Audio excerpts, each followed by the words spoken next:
Many of you heard me speak on Tuesday in Philadelphia about the fact that the United States accounts for 5% of the world's population. We account for 25% of the world's inmates.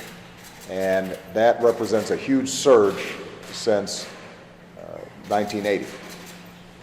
A primary driver of this mass incarceration phenomenon is our drug laws, our mandatory minimum sentencing around drug laws. And not enough prosecutors to convict them, not enough judges to sentence them, and not enough prison cells to put them away for a long time. That's why right now, 6 out of every 10 criminals who are arrested on drug charges have their cases dropped. That's why we think the president should triple the commitment that he's made tonight for police, prosecutors, and judges for our cities and our states.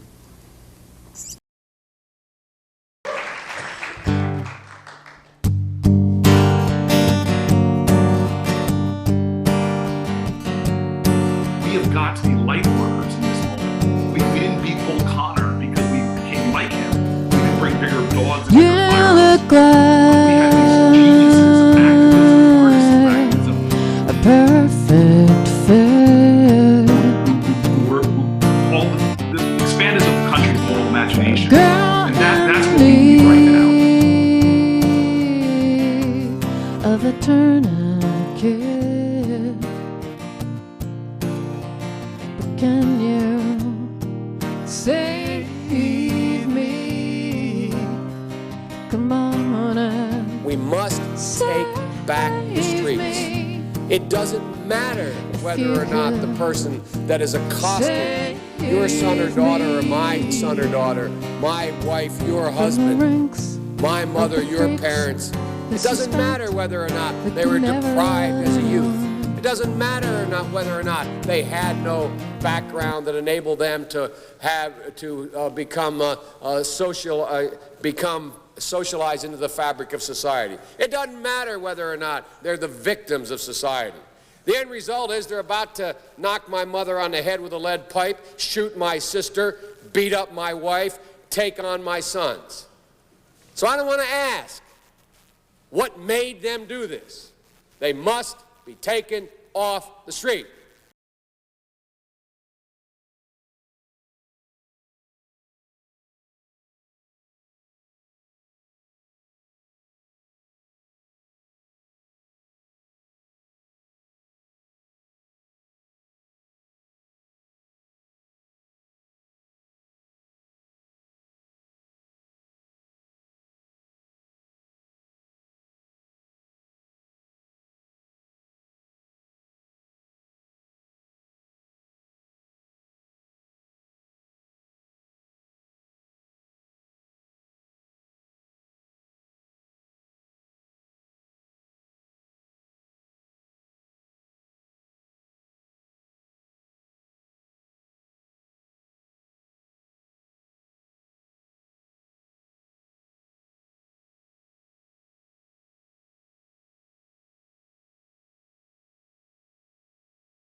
So he's put in jail. How does he end up in solitary for 800 days?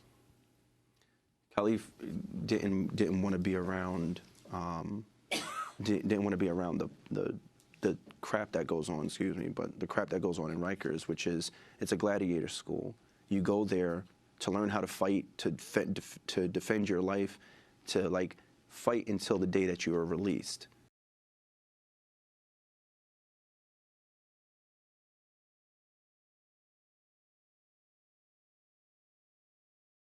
I gotta go home. I didn't do this. Now I'm in jail around these grown men, and they're fighting each other, and I don't know. It was like hell on earth. We were beaten. We were beaten, stomped by the correction officers, hit with weapons. They tackled me in my cell where there wasn't any cameras. They grabbed me up, they put me on the bed, and they were just punching and kicking me. And then they maced me in my eyes. They maced me in my nose and my mouth. I couldn't breathe. 3 years of alleged beatings. Remember the date and time and the officer. What happened in that scenario is the officer brought him out the cell, said something smart to Khalif, and Khalif told us that, you know, he started talking about him, like Khalif was a piece of crap.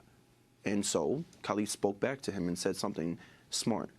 But he's a kid. Why as an adult you're getting offended by a young adult or a teenager at this point? But then he decides, I'm going to take out my bad day that I'm having or my anger that I have against kids, and I want to put them in their place.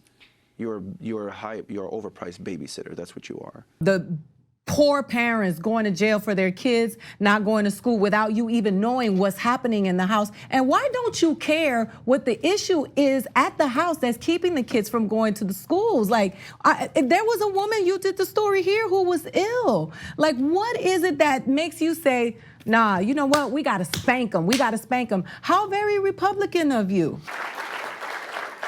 Thank you, Judge Epstein. And thank you. I would not be standing here were it not for the education I received. And I know many of us will say the same thing. And I believe a child going without an education is tantamount to a crime. So I decided I was going to start prosecuting parents for truancy.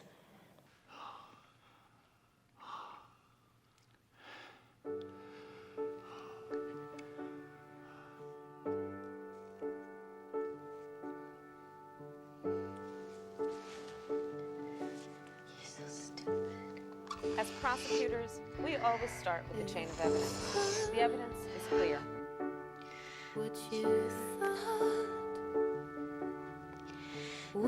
Become a perpetrator or a victim of crime. That's why we're taking on the truancy crisis in the California Department of Justice.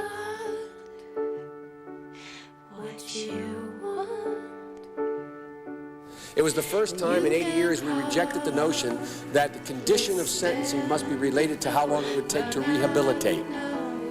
I'm the guy that said rehabilitation, when it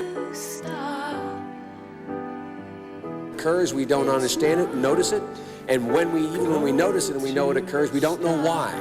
So you cannot make rehabilitation a condition for release. That's why in our system, there's the federal system, you serve 85% of your time.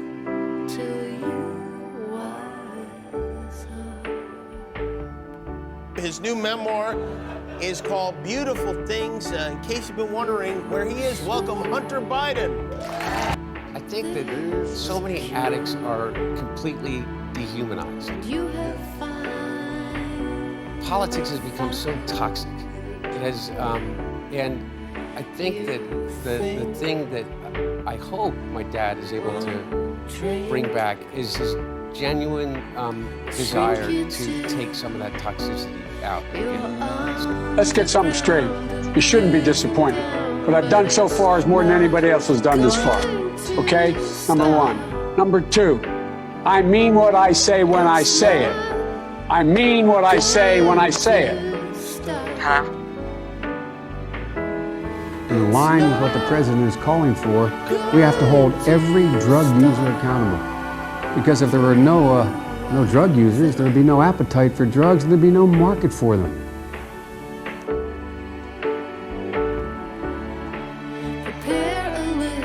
Most people who've gone through what I've gone through are either dead or in jail. Hunter Biden's battle with addiction began with a feeling of loneliness he says he's felt since he was a child. It's the feeling of never fitting in. It's that hole, and you don't know what it is exactly. Where do you think that feeling came from? I am more convinced now that trauma is at the center. We asked California's current top cop, Kamala Harris, for her position on this controversial issue. Your opponent, Ron Gold, said that he is for the legalization of marijuana recreationally. Your thoughts on that? No, it's not. That he's entitled to an opinion.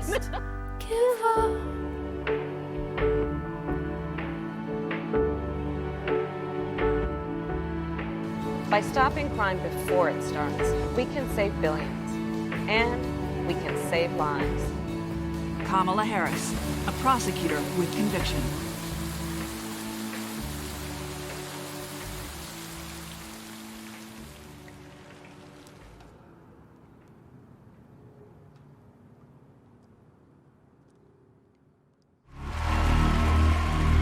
Get your fucking hands up. Get on out of your seats. All eyes on me. All eyes on me. Get your fucking hands up. Get on out of your seats. All eyes on me. All eyes on me. Are you feeling nervous? Are you having fun? It's almost over, it's just begun. Don't overthink this, look in my eye. Don't be scared, don't be shy. Come on in, the water's fine. We're going to go where everybody knows everybody. Joseph knows Robinette everybody. Biden Jr.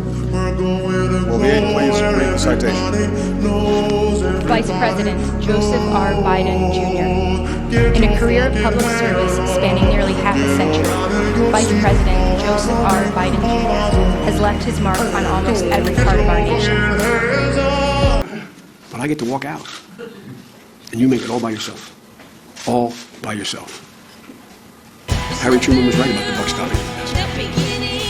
And I've never once doubted his life and death decisions. I never once doubted that your judgment was flawed. Not once. I watched him under intense fire.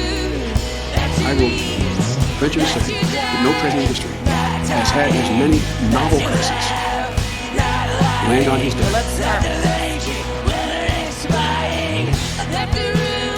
Prices have gone up. And families are dealing with the realities of that bread costs more, that gas costs more. And we have to understand what that means. That's about the cost of living. That's about having to stress and stretch limited resources. So, one quick comment. You said something about silence, and it made me think that my rabbi from Newark spoke on August 28th. So stop for a second. Yes.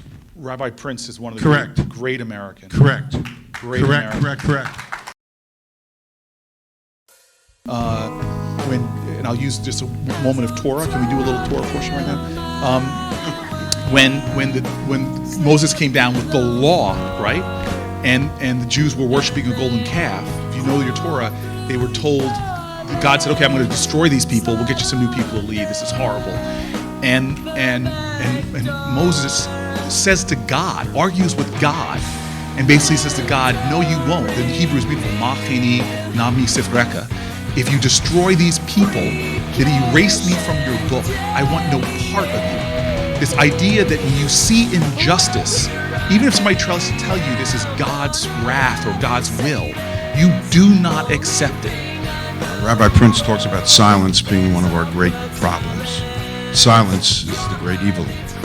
Too many people are silent. But anyway, question for you. Our lack of engagement allows bad things to fester.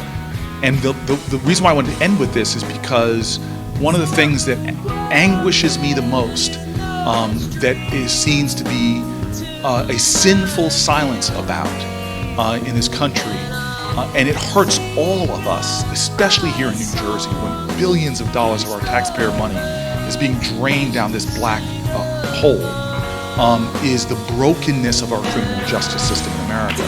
And so, in some of my final chapters, I use that lens to talk about how shockingly unjust we allow this to go on in America.